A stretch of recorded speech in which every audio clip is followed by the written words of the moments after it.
अग्नि वेताल परिचय। एक अग्नि वेताल का तात्विक स्वरूप।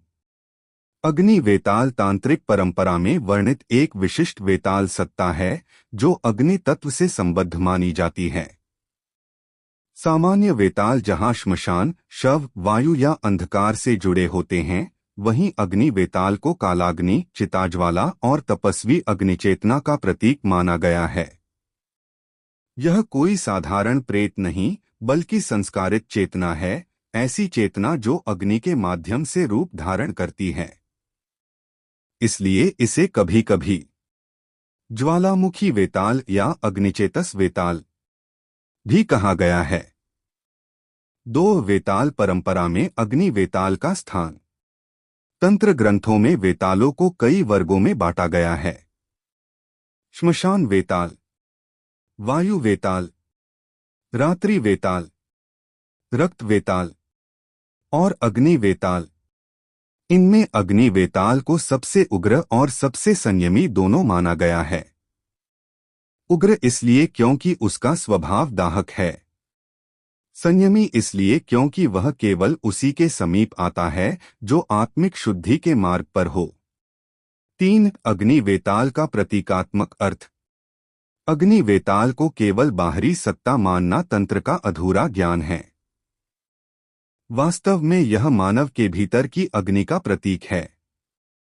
वासना की अग्नि, क्रोध की अग्नि, ज्ञान की अग्नि, तपस्या की अग्नि। तांत्रिक दर्शन में कहा गया है, जो भीतर की अग्नि को पहचान ले, उसे बाहर का वेताल भय नहीं देता। इस दृष्टि से अग्नि वेताल भय नहीं, परीक्षा है। 4. अग्नि वेताल के लक्षण। तांत्रिक वर्णन अनुसार तांत्रिक ग्रंथों व लोक परंपराओं में अग्नि वेताल के कुछ लक्षण बताए गए हैं। ज्वालामय या धधकता हुआ रूप, नेत्रों से अग्निसी दीप्ति, स्वर में गर्जना पर शब्द कम, प्रकट होने पर वातावरण का अत्यधिक गर्म हो जाना, धुआं, चिंगारियां या नीली लाल ज्वालाएं। परंतु यह रूप साधक की चेतना के अनुसार बदलता भी है। डरपोक के लिए वह भयानक और संयमी के लिए वह गुरुसदृश माना गया है। 5. अग्नि वेताल और साधक का संबंध। अग्नि वेताल को तांत्रिक परंपरा में सेवक नहीं कहा गया है। उसे कहा गया है सहचर या सहयात्री, अर्थात वह आदेश नहीं मानता, बल्कि साधक की आंतरिक स्थिति का प्रतिबिंब बनता है। यदि साधक में अहंकार हो तो अग्नि वेताल दाहक बन जाता है। यदि साधक में संयम हो तो वही अग्नि प्रकाश बन जाती है। 6. अग्नि वेताल से जुड़े भय और भ्रांतियां। लोक कथाओं में अग्नि वेताल को अत्यंत भयानक बताया गया है, जो साधक को जला देता है, पागल कर देता है या भस्म कर देता है।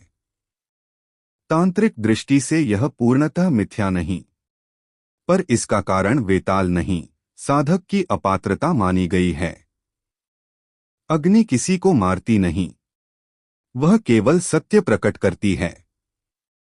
7. अग्नि वेताल का दार्शनिक संदेश। अग्नि वेताल की संकल्पना यह सिखाती है कि शक्ति साधन नहीं, दायित्व है। तप बिना संयम विनाश बन जाता है, और जो स्वयं को नहीं साधता वह किसी शक्ति को नहीं साध सकता। इसलिए अग्नि वेताल तंत्र का भयावह पक्ष नहीं, बल्कि उसका सबसे कठोर गुरु माना जाता है। निष्कर्ष। अग्नि वेताल कोई साधारण प्रेत नहीं, वह अग्नितत्व में स्थित चेतना का रूपक है। जो बाहर की आग से डरता है वह भीतर की आग से अनभिज्ञ है, और जो भीतर की आग को साध ले उसके लिए अग्नि वेताल भी मोक्ष का द्वार बन जाता है। अग्नि वेताल एक तांत्रिक उपन्यास। अध्याय 1। काशी की राख में छिपी चिंगारी।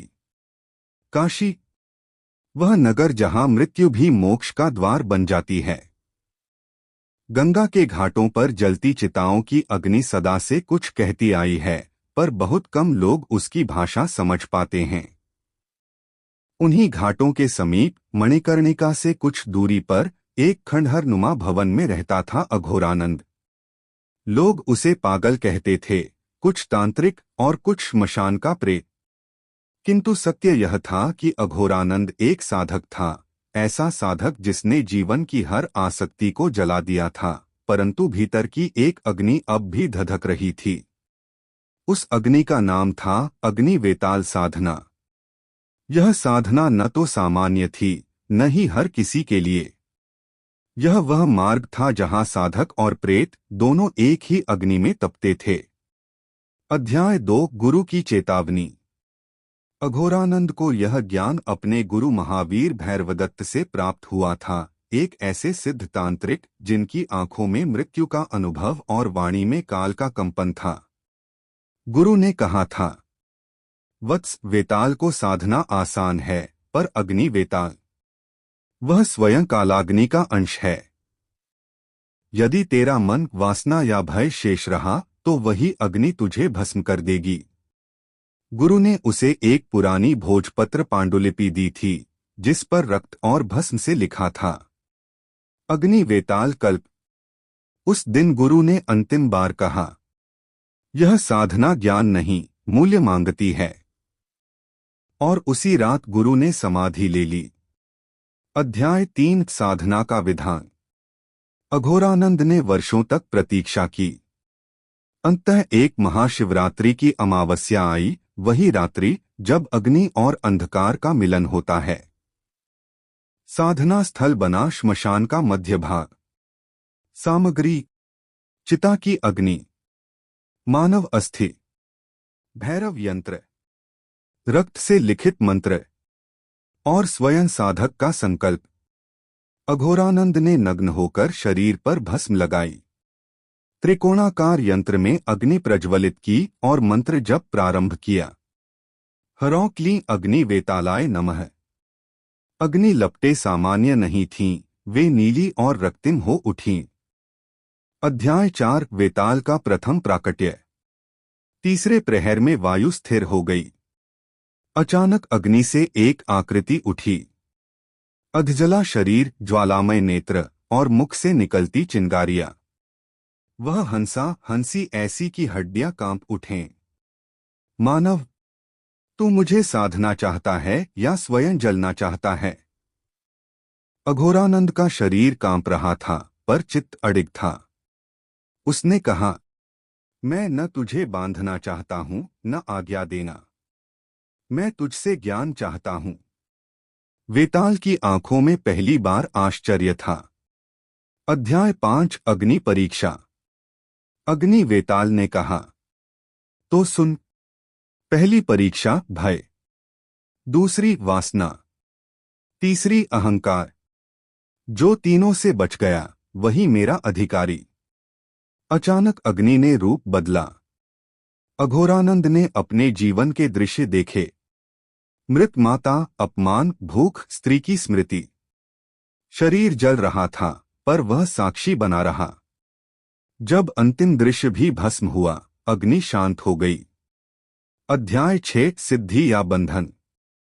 वेताल बोला, तू जीता।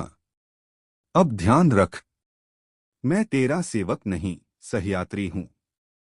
अघोरानंद के मस्तक में एक अग्नि चिन्ह उभरा। उसे दूरदृष्टि, कालज्ञान और अग्नि तत्व पर अधिकार मिला, पर साथ ही एक शर्त, यदि तू इसका उपयोग लोभ या अहंकार से करेगा तो मैं ही तुझे भस्म करूंगा। अध्याय 7 लोक कल्याण या विनाश। समय बीतने लगा। अघोरानंद ने रोगों को जलाया, दुष्ट तांत्रिकों को रोका, पर जब राजा ने उससे युद्ध में सहायता मांगी, उसने मना कर दिया। अग्नि धर्म की रक्षक है, सत्ता की नहीं। यही उसकी महानता थी। अध्याय 8 अंतिम अग्नि। वर्षों बाद उसी श्मशान में अघोरानंद ने अग्नि में प्रवेश किया। वेताल प्रकट हुआ। क्या तू थक गया? अघोरानंद मुस्कराया।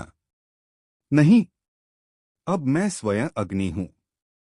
और दोनों एक ही ज्वाला में विलीन हो गए। उपन्यास का संदेश। अग्नि वेताल साधना शक्ति का नहीं, संयम का मार्ग है। जो बाहर की अग्नि से पहले भीतर की वासनाओं को जला दे, वही सच्चा साधक है। अग्नि वेताल। अग्नि वेताल और एक साधक की आत्मयात्रा। अध्याय 9। श्मशान की भाषा। काशी का श्मशान केवल मृतकों का निवास नहीं होता, वह जीवितों की परीक्षा भी लेता है। अघोरानंद अब सामान्य मनुष्य नहीं रह गया था।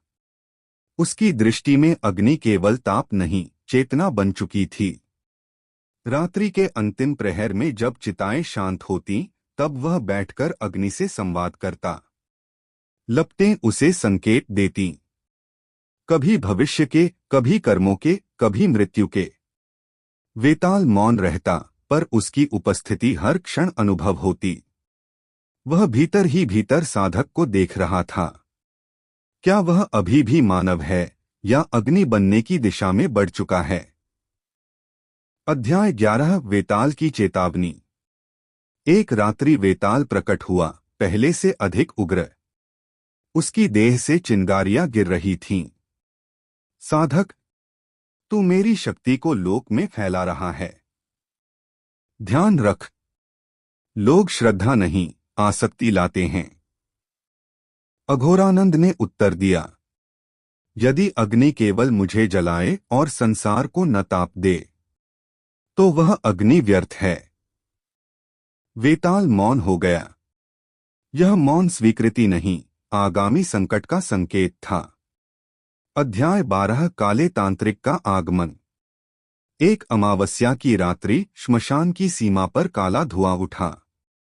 वह था कालनेमी, एक तांत्रिक जिसने प्रेत, डाकिनी और पिशाच साधनाएं की थीं। पर अग्नि तत्व से वह सदा भयभीत रहा था। उसे ज्ञात हुआ था कि अघोरानंद के पास अग्नि वेताल है। वह उसे वश में करना चाहता था। अग्नि को भी झुकाया जा सकता है, उसने हंसते हुए कहा। अध्याय 13। तंत्र युद्ध। कालनेमी ने काले मंत्रों से श्मशान को घेर लिया। वायुमंडल भारी हो गया। मृत आत्माएं कराहने लगीं। अघोरानंद पहली बार क्रोधित हुआ। उसने अग्नि वेताल का आह्वान किया, न आज्ञा देने के लिए, बल्कि सहयोग के लिए। अग्नि आकाश तक उठी। वेताल गर्जना कर उठा।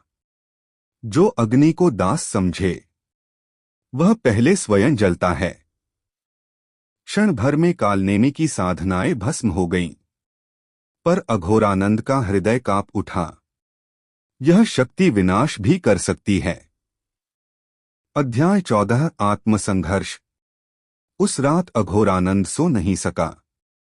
पहली बार उसके भीतर प्रश्न उठा, क्या मैं भी कालनेमी बन सकता हूं? वेताल ने भीतर से उत्तर दिया, यही अंतिम परीक्षा है साधक।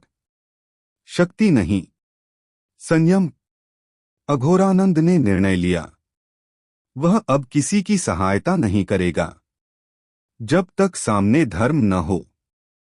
अध्याय 15। बालक और अग्नि। एक दिन एक बालक श्मशान आया। उसका शरीर जल रहा था, अज्ञात रोग से।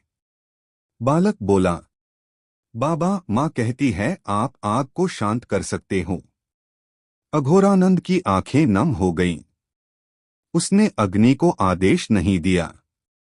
उसने प्रार्थना की। वेताल पहली बार झुका। अग्नि शीतल हो गई। बालक जीवित रहा। वेताल ने कहा, आज तूने मुझे नहीं, अपने अहंकार को साधा है। अध्याय 16। अग्नि शरीर। वर्षों बीत गए। अघोरानंद का शरीर अब सामान्य नहीं था। उसकी त्वचा गर्म रहती। उसकी सांसों से धुआं निकलता। लोग कहते, वह मानव नहीं, अग्नि पुरुष है। पर भीतर वह शांत था। वेताल अब बाहर प्रकट नहीं होता। वह साधक के भीतर समा चुका था। अध्याय 17 अंतिम दीक्षा। एक रात गंगा का जल उबलने लगा। आकाश रक्तिम हो गया। वेताल की आवाज गूंजी। समय आ गया है। अब तू साधक नहीं, अग्नि स्वयं है। अघोरानंद समझ गया, यह महाविलय का क्षण है। उसने चिता सजाई, पर इस बार मृत शरीर का नहीं, अपने अस्तित्व का। अध्याय 18 अग्नि में विलय। जैसे ही वह अग्नि में बैठा, लपटें झुकीं। वेताल अंतिम बार प्रकट हुआ। न उग्र न भयानक, बल्कि शांत दीप्त। आज से कोई वेताल नहीं, कोई साधक नहीं, केवल अग्नि चेतना। अघोरानंद मुस्कराया। उसका शरीर जला नहीं, वह प्रकाश बन गया। उपन्यास का अंतिम संदेश। अग्नि वेताल साधना किसी प्रेत को वश में करने की कथा नहीं, यह मनुष्य के भीतर की अग्नि को पहचानने की यात्रा है। जो शक्ति को साधन माने वह नष्ट होता है, जो शक्ति को साध्य माने वह मुक्त होता है। अग्नि वेताल मंत्र साधना स्वरूप लाभ एवं हानि। एक अग्नि वेताल मंत्र शास्त्रीय स्वरूप। तांत्रिक ग्रंथों में अग्नि वेताल के मंत्र बीज प्रधान और उग्र बताए गए हैं। इनका प्रयोग केवल गुरु दीक्षा में ही माना गया है। प्रमुख मंत्र स्वरूप साहित्यिक संदर्भ। हरौ क्लीं अग्निवेतालाय नमः। यह मंत्र ब्रह्म चेतना। हरौ अग्नि प्लस भैरव तत्व। क्लीं आकर्षण नहीं, अंतर्तादात्म्य। अग्निवेतालाय अग्नि चेतना में स्थित वेताल। नमः अहंत्याग। शास्त्र स्पष्ट कहते हैं, यह मंत्र आज्ञा का नहीं, समर्पण का है। दो अग्नि वेताल साधना का स्वरूप प्रतीकात्मक विधि। महत्वपूर्ण। नीचे दी गई विधि धारणा कॉन्सेप्चुअल फ्रेमवर्क है, न कि प्रयोगात्मक निर्देश। कक साधना का मूल भाव। अग्नि वेताल साधना में वेताल को बुलाया नहीं जाता, साधक स्वयं को अग्नि के योग्य बनाता है। यह साधना बाहरी प्रेत नहीं, भीतर की ज्वाला से साक्षात्कार है। ख साधक की आंतरिक तैयारी। शास्त्रों के अनुसार साधक स्वयं को नश्वर, देह को भस्मसदृश मानता है। मृत्युबोध से भयमुक्त होता है। मंत्र को शब्द नहीं, कंपन मानता है। अग्नि को देवता, गुरु और साक्षी मानता है। ग ध्यान की अवस्था। अग्नि पर ध्यान। पहले स्थूल अग्नि ज्वाला, फिर सूक्ष्म अग्नि ऊर्जा, अंततः कारण अग्नि चेतना। इसी क्रम में वेताल को अग्नि चेतना का प्रतिबिंब माना गया है। घ वेताल का प्राकट्य अनुभवात्मक। ग्रंथों में इसे अनुभूति कहा गया है, दृश्य नहीं। शरीर में तीव्रता, स्मृतियों का देहन, भय का क्षणिक उदय, अहंकार की परीक्षा। यही साधना सफल या विफल होती है। 3 अग्नि वेताल साधना के लाभ शास्त्रीय दृष्टि। यदि साधक योग्य हो तो ग्रंथों में निम्न फल बताए गए हैं। आध्यात्मिक लाभ। तीव्र विवेक बुद्धि, भय मृत्यु और मोह से मुक्ति, आत्मसंयम की चरम अवस्था, सत्य सत्य की स्पष्ट पहचान। तांत्रिक दृष्टि से अग्नितत्व पर आंतरिक नियंत्रण, नकारात्मक ऊर्जाओं से संरक्षण, अन्य तांत्रिक बाधाओं में कमी। शास्त्र कहते हैं, जिसे अग्नि वेताल सिद्ध हुआ वह प्रदर्शन नहीं करता। 4 अग्नि वेताल साधना की हानि अयोग्यता में। यही सबसे महत्वपूर्ण भाग है। यदि साधक में अहंकार, लोभ, वासना, शक्ति प्रदर्शन की इच्छा हो तो ग्रंथों में भयंकर परिणाम बताए गए हैं। मानसिक हानि, तीव्र भय, भ्रम उन्माद, नींद का नष्ट होना, शारीरिक हानि, असामान्य ताप, दुर्बलता, तंत्रिका असंतुलन, आध्यात्मिक पतन, साधना भ्रंश, जीवन में विनाशकारी घटनाएं, आत्मग्लानि और अवसाद। शास्त्र का वाक्य है, अग्नि वेताल किसी को नष्ट नहीं करता, वह साधक का सत्य प्रकट कर देता है। 5 अग्नि वेताल साधना क्यों गुप्त है? क्योंकि यह साधना शक्ति की नहीं, सहनशीलता की है। हर व्यक्ति इस अग्नि को सह नहीं सकता। बिना गुरु के यह मार्ग अंधकारमय है। इसी कारण इसे उग्र, गुप्त और विरल साधना कहा गया है। निष्कर्ष, शास्त्रीय संदेश, अग्नि वेताल मंत्र और साधना कोई चमत्कार पाने की विधि नहीं। यह उस व्यक्ति के लिए है जो स्वयं को जलाने को तैयार हो ताकि सत्य प्रकाशित हो सके। जो अग्नि को साधन बनाता है वह जलता है, जो अग्नि को साध्य बनाता है वह मुक्त होता है।